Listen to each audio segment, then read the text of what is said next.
ॐ भूर्भुवः स्वः तत्सवितुर्वरेण्यं भर्गो देवस्य धीमहि धियो यो नः प्रचोदयात्। अखंड ज्योति का मात्र सत्ता विशेषांक सितंबर 2002 में आज का पाठ है संचालन सामर्थ्य का लौकिक प्राकट्य। संचालन सामर्थ्य का लौकिक प्राकट्य। पहली बार गुरुदेव जब हिमालय गए थे तब गायत्री तपोभूमि के क्रियाकलापों का विस्तार न हुआ था। सारे कामकाज का केंद्र अखंड ज्योति संस्थान था। हर महीने निश्चित समय पर अखंड ज्योति के प्रकाशन के अलावा दूसरी कोई विशेष जिम्मेदारी न थी। मिशन का बहुत ज़्यादा प्रचार प्रसार न होने के कारण आगंतुक जन भी थोड़े ही थे। लेकिन अब दूसरी बार की हिमालय यात्रा की स्थितियां एकदम अलग थीं।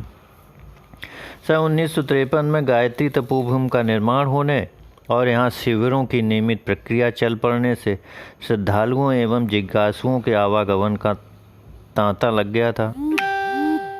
वर्ष 1958 के सहस्त्र कुंडीय यज्ञ आयोजन ने भी स्थिति को एकदम बदल दिया था। इस यज्ञ या आयोजन से देश के बहुसंख्यक बुद्धिजीवी, साधक, राजनेता व विशिष्ट जन गुरुदेव के दैवी स्वरूप से काफ़ी कुछ परिचित हो गए थे। इनमें से किसी न किसी का प्रायः प्रतिदिन आना लगा रहता था। स्थितियों के इस बहुआयामी परिवर्तन के बाद मिशन के समर्थ संचालक की ज़रूरत हर पल हर क्षण थी। गुरुदेव के अभाव में इस गुरुतर दायित्व को निभाने की जिम्मेदारी माता पर ही थी। हालांकि इस बारे में उन दिनों कई कार्यकर्ताओं के मन में काफ़ी आशंकाएं कुशंकाएं थीं। वे सब सोच ही नहीं पाते कि सीधी सादी सरल गृहिणी की भांति जीवन यापन करने वाली माता जी इतने सारे दायित्व को किस प्रकार निभाएंगी। ये सभी कार्यकर्ता माता जी के भाव पक्ष से परिचित होने के बावजूद उनकी बुद्धि कुशलता एवं लोक व्यवहार में दक्षता से प्रायः अपरिचित थे। आपस में इनकी चर्चाएं बड़ी निराशाजनक एवं हताशा भरी होती थी। कभी तो ये कहते कि गुरुदेव के जाने के बाद मिशन बिखर जाएगा। कभी कहते गुरुदेव का इस्ते माता जी के हाथों में सब कुछ छोड़ के हिमालय जाना ठीक नहीं। सबको खाना खिला देना और बात है, इतने बड़े संगठन को सही तरह से चलाना एकदम अलग बात है। अपनी यात्रा के कुछ पहले इस तरह की चर्चाएं गुरुदेव के कानों में पड़ी तो मुस्कुरा दिए और कहा, शंका कुशंका करने वाले भला माता जी के बारे में जानते ही क्या है। उन्हें क्या मालूम माता जी कौन है, उनकी सामर्थ्य क्या है। अपनी शक्ति सामर्थ्य के एक अंश से सबको समर्थ बनाने वाली माता जी को मैं अच्छी तरह से जानता हूँ। माता जी के दिव्य स्वरूप एवं उनकी दैवी क्षमताओं से अच्छी तरह परिचित गुरुदेव ने बड़ी निश्चिंतता पूर्वक हिमालय के लिए प्रस्थान किया। गुरुदेव के हिमालय चले जाने के बाद माता जी ने मिशन का सारा सूत्र संचालन अपने हाथों में ले लिया। हालांकि उन दिनों उन पर घर परिवार की जिम्मेदारियां भी बहुत थीं। बच्चों की पढ़ाई चल रही थी, उनसे किसी विशेष मदद की आशा न थी। अपने अकेले के दम पर ही उन्हें साधना, गृह कार्य, पत्र लेखन, अखंड ज्योति पत्रिका का संपादन, प्रकाशन, गायत्री तपोभूमि के कार्यों की देखभाल करनी थी।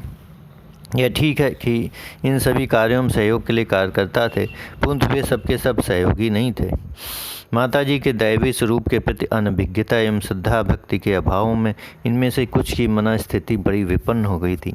अपनी मानसिक विपन्नता के वश हो ये कभी कभी उल्टे सीधे काम भी कर बैठते थे। अपने आराध्य के प्रति परिपूर्ण निष्ठा के साथ माता जी दिन रात काम में लगी रहती थीं। घर और मिशन के अनेक तरह के कार्यों के अलावा उन पर कष्ट पीड़ित शिष्यों भक्तों की आध्यात्मिक शक्ति से सहायता करने की जिम्मेदारी भी थी। वे कब कब क्या क्या करती हैं इसे उनके पास रहने वाले लोग भी ठीक तरह से समझ न पाते थे। सभी को बस इतना पता चल जाता कि सारे काम सुचारू ढंग से और सही समय से हो रहे हैं। माता जी के इस दैवी संचालन से वे विपन्न बुद्धि लोग तो बहुत हतप्रद होते थे, जो सहयोग की आड़ में विरोध और विद्वेष की कुचक्र रचते रहते थे। माता जी उनकी इन षड्यंत्र भरी गतिविधियों से अनजान न थी, पर उनका अपनी इन बुद्धिहीन संतानों के प्रति करुणा भाव था। इन कुपुत्रों के प्रति भी माँ के वात्सल्य में कोई कमी ना आई थी। एक बार इन्हीं दोनों गायत्री तपोभूमि में कार्यकर्ताओं के बीच झगड़ा हो गया। इस व्यर्थ के झगड़े को सुलझाने के लिए माता जी को जाना पड़ा। वे गईं। सभी लोगों को एक जगह इकट्ठा किया, सभी लोगों को एक जगह इकट्ठा किया गया। सबके ठीक तरह से बैठ जाने के बाद उन्होंने कहना शुरू किया, बेटा मैं तुम में से हर एक को बहुत अच्छी तरह से जानती हूँ। तुम लोग जो कुछ भी इतने दिनों तक करते रहे उससे मैं अच्छी तरह से परिचित हूँ। मैं इस भीड़ में किसी का नाम लेकर उसे शर्मिंदा तो न करूँगी, पर तुम में से जिसने जो कुछ किया उसके कामों का खुलासा कर देती हूँ। उसी से तुम्हें यह अंदाज़ा लग जाएगी कि मुझे क्या कुछ मालूम है। इसी के साथ माताजी ने हर एक कार्यकर्ता की गड़बड़ियों को गिनाना शुरू कर दिया। आर्थिक गड़बड़ियों के साथ विद्वेष और विरोध के कुछ चक्रों का वह एक एक करके खुलासा करने लगी। जैसे जैसे वह बोलती जाती, सुनने वालों का सिर सर से झुकता जाता। सब कुछ कह चुकने के बाद उन्होंने कहा, बेटा अब तक मैं चुप रही, इसका कारण यह नहीं है कि मुझे कुछ मालूम नहीं था। कारण केवल इतना ही था कि मैं माँ हूँ और माँ हर हाल में अपने बच्चों को प्यार करती है, फिर वे बच्चे कैसे भी क्यों ना हों। रह गई मिशन की बात, तो इसे भगवान ने जन्म दिया है, वही इसे बढ़ा रहा है। चाहे जितने लोग जितनी भी तरह से स्वार्थवश या अपनी कुटिलता के कारण इसका विरोध करें, पर इसे तो हर हाल में ही बढ़ना ही है। माता जी की बातों को सुनकर सुनने वाले अवाक रह गए। उनमें से जिनकी भावना अभी पूरी तरह से मरी नहीं थी, जो किसी कारण बहकावे मारकर भटक गए थे, उन्होंने रोते हुए माता जी के चरणों में सिर गिरकर माफ़ी मांगी। माँ ने भी प्यार से अपने इन अज्ञानी बालकों के सिर पर हाथ फेरकर क्षमा कर दिया, पर कुछ के मन में कलुष अभी बाकी था। उन्होंने पहले तो यह पता करने की कोशिश की कि माता जी को सारी बातें कहाँ से पता चलीं। यह अपनी इस कोशिश में सब तरह से थक हार गए। तब उन्हें भी माता जी की दिव्य क्षमताओं पर विश्वास करना पड़ा। हालांकि इसके बावजूद वे अपनी प्रवृत्ति को बदलने के लिए तैयार नहीं हुए। उन्होंने अपनी कारगुजारियां जारी रखीं, पर महाशक्ति की संचालन सामर्थ्य से मिशन की संपूर्ण गतिविधियां सुनियोजित एवं सुनियंत्रित रीत से चलती रहीं। इस बीच गुरुदेव की हिमालय यात्रा की अवधि भी पूरी हुई। वे निश्चित समय पर वापस आए। उनके आते ही माताजी ने संचालन सूत्र फिर से अब उनके हाथों में सौंप दिया। अंतर्यामी गुरुदेव को बिना बताए सारी स्थितियां पता चल गईं और उन्होंने दोषी जनों के प्रति कठोर कार्रवाई करने का निश्चय किया। पर यहाँ भी माँ की ममता आड़े आ गई। उन्होंने गुरुदेव से कहा, अब रहने भी दीजिए, वे जैसे हैं मेरे बच्चे हैं।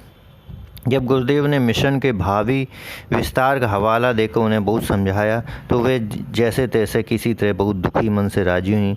पर यहाँ भी उन्होंने अपनी शर्त रख दी। वे बोली कि उन्हें नया जीवन शुरू करने के लिए पर्याप्त धनराशि एवं आप अपने द्वारा लिखे गए मौलिक एवं अनुदित साहित्य के प्रकाशन का अधिकार दें। उनकी इन बातों पर गुरुदेव हंस पड़े और कहने लगे, आपकी ममता के सामने तो त्रिलोक के स्वामी को भी झुकना पड़ेगा, फिर मेरी क्या मजाल। आप जैसा चाहती हैं वैसा ही होगा। सब कुछ माता जी की सहज संवेदनाओं के अनुसार ही हुआ। जिन आत्मदानियों को अलग किया गया, वे अपने हृदय में माता जी के असीम प्यार की अनुभूति लेकर गए। माता जी की दिव्य शक्तियों और गुरुदेव के तपह तेज ने मिशन को फिर से नए प्राण दिए। बीतते वर्षों के साथ महाशक्ति के दिव्य साधना स्थल के रूप में शांत कुंज की पृष्ठभूमि बनने लगी। अखंड ज्योति, सितंबर 2002। ओम शांति शांति शांति।